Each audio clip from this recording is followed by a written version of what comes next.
United Healthcare nurse Crystal checked in on a patient. We do a routine call after surgery, and I could tell in her voice that she was struggling. Crystal knew she needed help. And I knew that this is very serious. This is like septic. This is life-threatening. And she knew just what to do. And I called the hospital and said, she's coming in, here are her labs. And got her the help she needed. I see my role at United Healthcare as a life-saving role. Hear more stories like Crystal's at uhc.com. Benefits, features, and/or devices vary by plan area. Limitation and exclusions apply. Today on What the Hack, we learn why it's important to cover your webcam, prove your innocence, and what to immediately do when you're being scammed. We're sharing some of the best stories we're not allowed to tell. Shh, it's a secret. Welcome to What the Hack, a show about hackers, scammers, and the people they go after. I'm Adam Levin. I'm Beau Friedlander. And I'm Travis Taylor.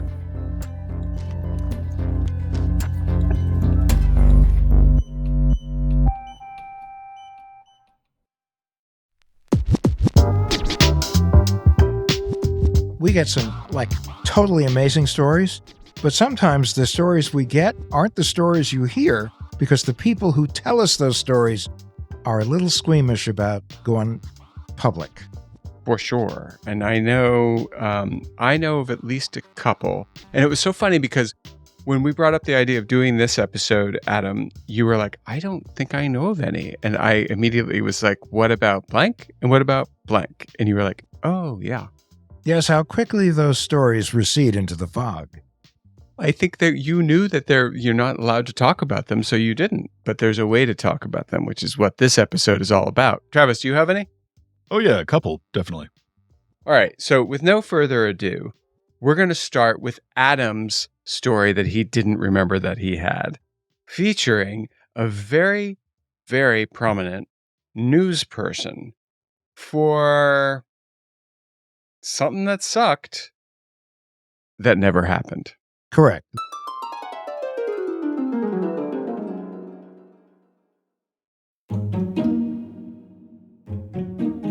Now, they were accused of making inappropriate and inflammatory posts online when, in fact, they'd never really made those statements. So was it Anthony Weiner? No, it was not the big wiener at all. No, it was not. Adam! Sorry. I saw him on the subway once. Well, no, I actually, when I used to go over to New York 1, he had a show on New York 1, and I would run into him every so often. Is this before the weenie stuff or after the weenie stuff? This was post-weenie stuff. You know, in the interest of being more like Travis, where we try to keep ourselves safe from bad things happening online, best to keep your weenie in your pants. Yeah, don't sext minors, I think is a big one. Yep, Yeah, that's true. That doesn't fly. No, but I'm sure that Anthony Weiner also would be like, yep, don't. Yeah. It doesn't. Definitely a bad idea. Adam, so this person who we'll describe as a Media personality. yes, this person was accused of saying stuff in a way that probably was written in stone, right? Digitally. So there was no way to say oh, you didn't say that because here we have the record of you saying it. We can say this, that it was social media. That's correct. They were referring to certain comments that were made several years in the past. Mm-hmm. And that's always the tough one, is you said this several years ago. And in fact, we can prove it. Once you have that there, I mean, it's not like you can change the timestamps on things that you've said. And so, you can't go back and change unless you happen to know Mark Zuckerberg, or unless you know these people. I bet you, even if you do know them, I mean, I know David Karp from Tumblr, sort of, and I'm pretty sure he wouldn't be able to change the timestamp on something that I put up there. Adam, what happened? How did you figure out that this was a hack and not a ill-considered comment? Well, let's just say that a distinguished associate of ours was able to do some very high-tech research and determine someone had actually gone in through the Wayback Machine, I believe, and changed information, had changed statements that were made. That someone had actually gone in and changed posts on a social media site that were way back and made it seem as if those statements were made when they weren't. I know. And the funny thing is, if you look at Travis right now, I wish you could see this. He looks like he's smelling someone else's fart right now. And it's because he doesn't understand what happened. But Travis, I swear to all things holy and the bear in the woods that the hacker in question here was able to go to a very major social media site all the way back to 2008. They changed a post. Or they might have added a post that never happened. I don't know if that's a thing. It's a thing, dude. It is a thing, actually. This was like an NSA level figured out thing that we were working on back in the day when we had the ability to do that, which we no longer do because we knew people in high places. Now we just know each other. So is it a question of like an account takeover then? Someone went into the account and then posted something or edited a previous comment? Or No, I think it's I think it has a lot more. I mean, I said the NSA and I kind of mean it, I think, because I think it may have been a state-sponsored hack and it was a backdoor into this social media site where they could manipulate a post. In other words, like, yeah, Edward Snowden stuff. that sounds pretty scary then. And clearly it was someone's best interest in order to create credibility questions and morality questions about this particular individual. To destroy this person's career, huh? Yeah, kind of pretty much that. 100%. This is the best story ever. And this person is still working in the media, and largely because we were able to prove that they got hacked. And they did. And, not that I intended this callback, it's not like Anthony Weiner, who claimed to get hacked. You know, there's an example of a public figure who claimed to be hacked, when in fact Was not. Whereas in our case, definitely a huge smear job. it was definitely a huge smear job. And it was also definitely not just your garden variety hacker troll from Minneapolis. No, this was some very high-level state-sponsored hacker, as best we could tell. Most of us may never have this level of hacker scam played out against us. But this is still a great example of how bad actors can use the internet to trick, fool, and manipulate us into believing something we wouldn't usually believe. Now, I seem to also recall, Adam, that I had a friend. I think I had a friend Yes. who got in touch with you about a certain video that may or may not have been made of them.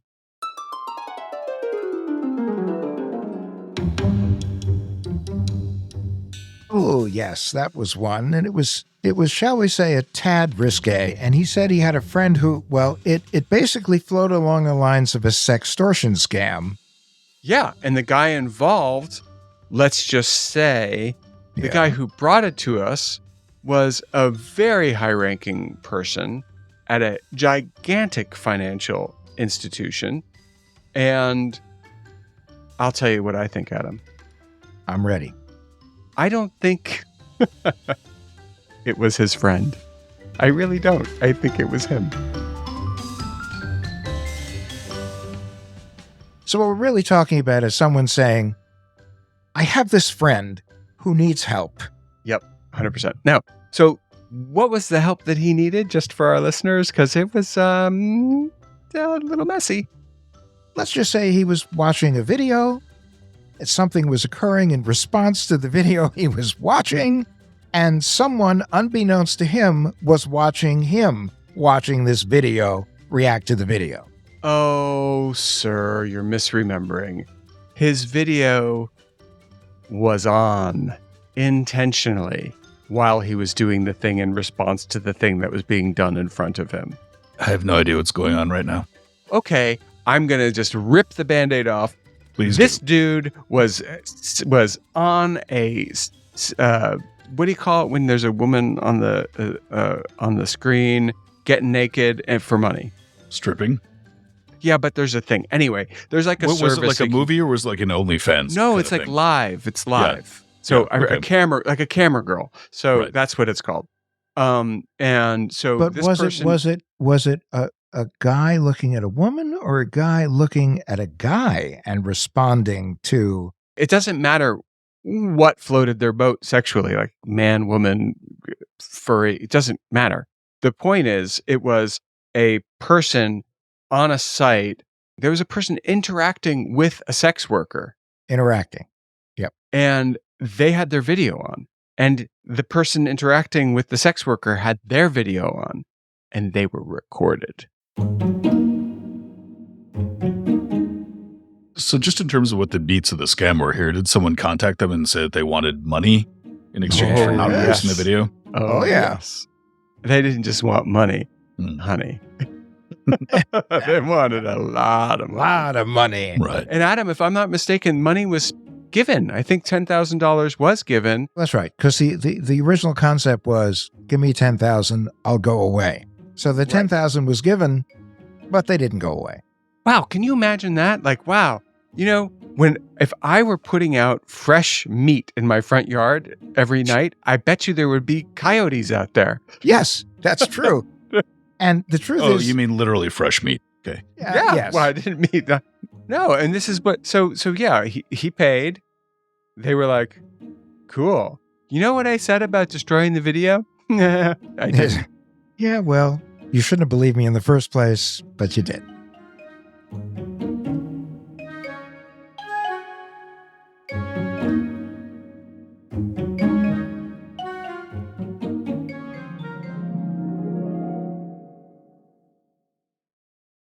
Those are excellent stories. And these are two things that did happen. And it would be so good to hear these stories live. But like, if you're listening, you know who you are. Call us up. We'd love to have you on the show.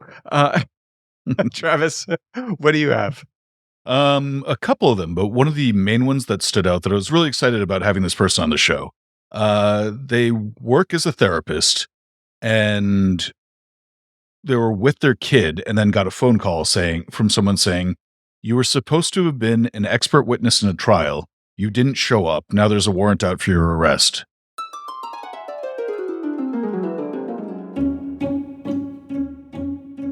Your friend is a therapist. She's approached by somebody claiming she was supposed to be an expert witness in trial. She didn't show up.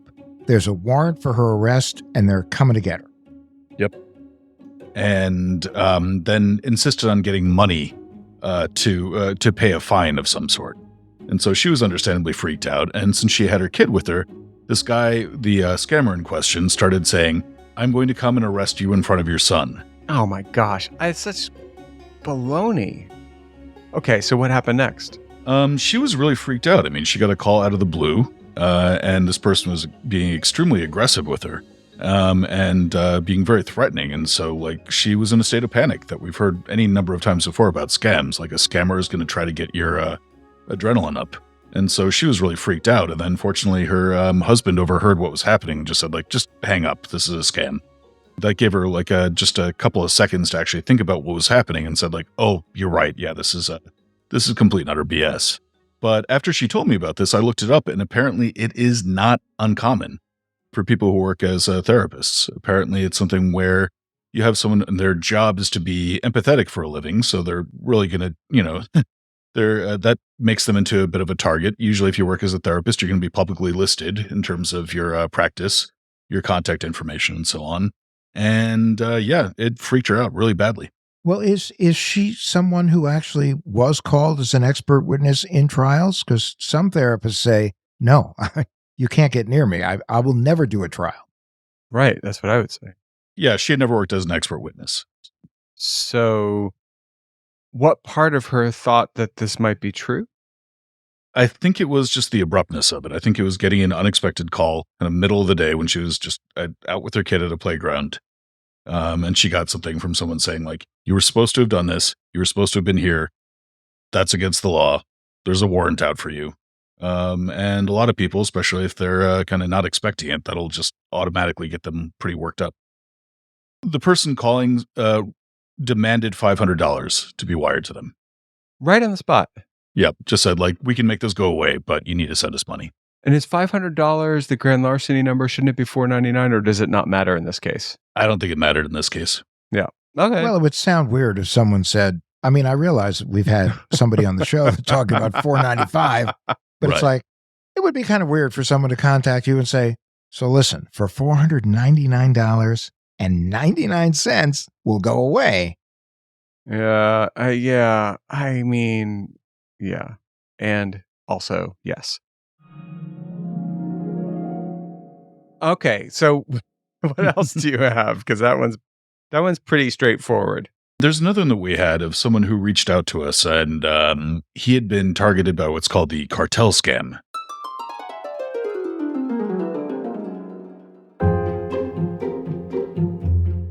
What's that?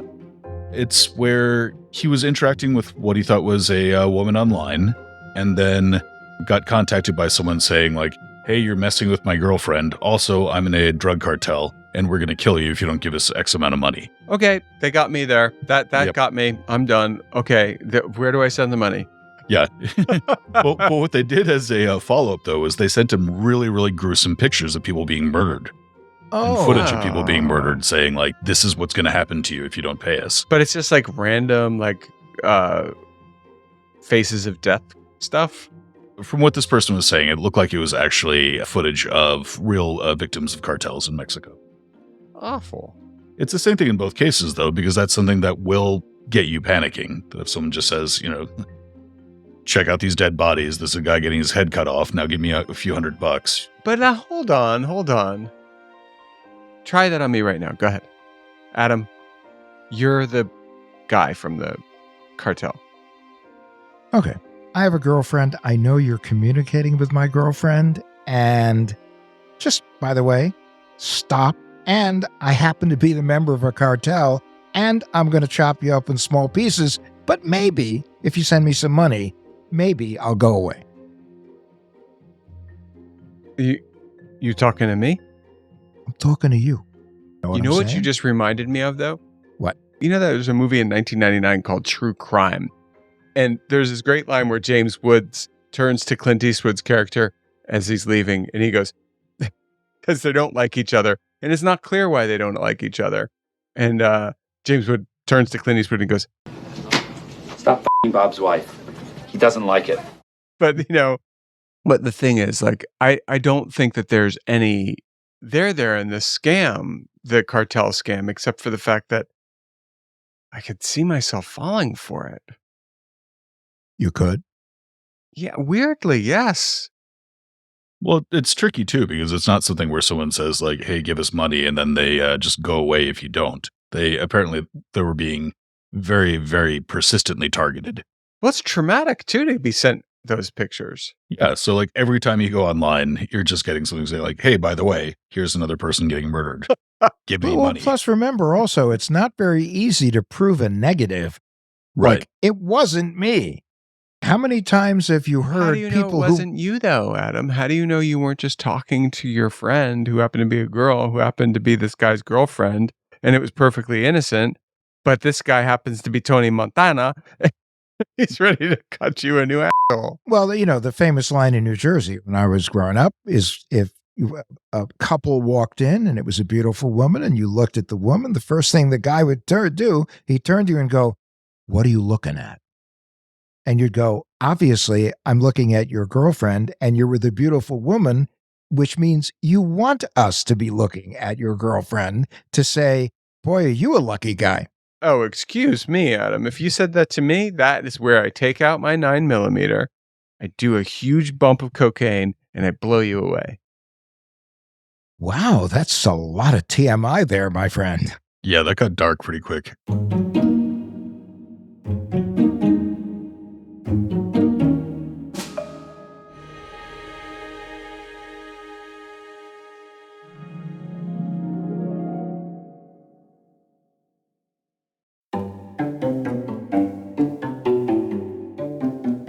Those are just a few stories. And for anyone we've talked to on or off the show, we can't thank you enough. It's tricky, but it is something that I really respect a lot of our guests for actually having the willingness to come on and share their stories, even if they're using an alias, even if they don't want it to be known who they are exactly. At the same time, it takes a lot of guts to talk about going through that experience, being scammed or hacked. Yeah, it definitely does. But oftentimes, by talking about it, it's cathartic. Well, but more to the point, I think that if you are either catharsis is great, right? But being able to turn a negative into a positive by providing other people with information that keeps them safe is, I guess that's a pretty big deal for some people. It would make me feel better if I had ever done anything incredibly stupid. Oh wait, I have done incredibly. And it does, like you can turn your most embarrassing story is an asset for somebody who hasn't done that most embarrassing thing yet. Well, and oftentimes their motivation is not only do they want to be able to help process it, but they also want to help other people not fall for the same stuff that they fell for. So they're doing good. Which brings us to our tinfoil swan. Our paranoid takeaway to help keep you safe on and offline. And this one is about, what do you do when you realize that you've been scammed? What's your first move? And your first move really matters. So let's say someone's in your computer. The hacker's in there. You can see them. What do you do? Turn off the machine. Adam? 1-800-TRAVIS. That's what I do. Me? I would just run around screaming and try to light my hair on fire and fail because it's, probably wet because it's been raining a lot around here. Anyway, so turn off your computer. What do you do if it's a financial scam and you realize that you've written a check or something like that, money's gone? What do you do? 1-800-ADAM. Okay, Adam. Ring, ring. What do you do? Call your financial institution this second. Right, because you can claw it back. Yeah, you might, because sometimes they don't move that fast, or the faster you notify the financial institution, the more credibility they think you have, the faster they'll try to help you. So, okay, I buy something online and I realize as soon as I do it, oh my gosh, that was a scam. Now, there's $1,000 walkabout from my credit card. I can stop that? On a credit card, yes, absolutely. Debit card, you can do that, but the financial institution is going to say that they have the right to investigate, and then at least you've got an argument. And then with Zelle now too, they're starting to be able to do it on other platforms, cash apps, and all the rest. Yeah, but if it actually is cash or gift cards, you're not getting it back. But the key is you got to move with lightning speed. Well, the other thing too is if you happen to have a checkout, say if you just wrote a rent check, and then you find out that your account just got drained, that's just going to start to compound your problems. You're going to start getting hit with fees for bouncing checks, and it can just sort of snowball from there. Then you get into the check system, and you've got a problem. Right. One thing that we've dealt with a few times is when people have had, say, an Instagram account taken over. Yeah, and these days, so I met a lady on there at a flight I was on who, right afterwards, I followed her on Instagram. The next day, her account popped up and there was clearly somebody pretending to be her, right? And it was like one letter off of who she was. And I said to her, hey, somebody's spoofing your account. She then said, can you write to Instagram? I did. That account was down in an hour.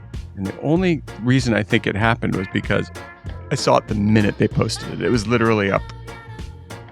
And it suggested me immediately.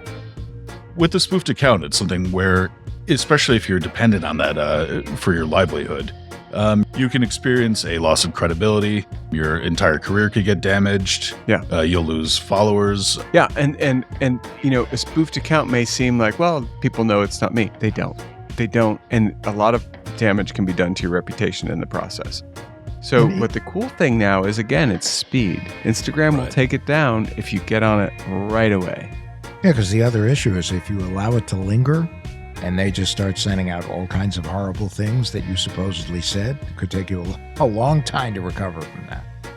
And the other thing that you can do is you can get your friends who actually follow you to write on your behalf about the account being spoofed. I think that is what this person did, and it worked immediately. I've seen it happen twice in the last 6 months where that was the case. Oh, I remember where I saw it. Someone spoofed me. And it was the same thing. There was a spoof. It was up for a second. It was down. As soon as 3 or 4 people said something, it was down. Yeah, this is not one of those things where you say, all right, first thing tomorrow morning. Right. You want to move. Yeah, you want to move really quick. The operative words are first thing. Yep, it's a hair on fire situation. If you've been hacked, scammed, doesn't really matter if it seems really small. You just need to respond as quickly as you can. Because the issue is what starts as really small could end up Yep. being really big. So what do they do, Adam? Well, everything from contact your financial institution if it's a financial scam, contact the police department and get a police report, contact the credit reporting agencies, put fraud alerts on your file as quickly as possible. Hopefully you have frozen your credit before that, but many people haven't. Yeah. So it's all of the above, and it's everything that we preach. And passwords. Change your passwords. Oh, immediately. Yeah. I think those are tinfoil swan. And don't mess with cartel guys' girlfriends. Oh, please don't do that. Yeah.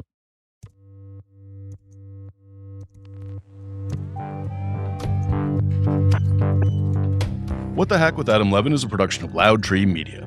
You can find us online at adamlevin.com and on Instagram, Twitter, and Facebook at Adam K. Levin.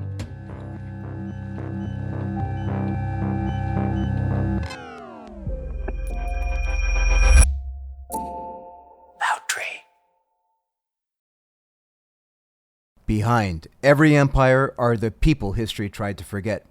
Lost Roman Heroes tells the stories of the remarkable characters who shaped Rome from its mythical beginnings to its final fall. Each episode blends armchair storytelling, sharp historical insight, and a bit of humor to bring these lost figures to life. From generals to scientists, from rebels to empresses, from priests to politicians, these lost Roman heroes have one thing in common. They stood up for civilization when the bad guys threatened, and in doing so, they changed the course of human history. If you're into history that's vivid, surprising, and deeply human, this show's for you. Behind every great meal is a person with a story to tell. Hear them on Culinary Characters Unlocked, the podcast that reveals the lives behind the food. Hosted by me, David Page, Emmy Award-winning journalist and creator of Diners, Drive-Ins, and Dives, as I talk with everyone from culinary legends to mom-and-pop standouts about the creativity, grit, and passion that shape the food we love. Follow Culinary Characters Unlocked on Apple Podcasts, Spotify, or wherever you get your podcasts.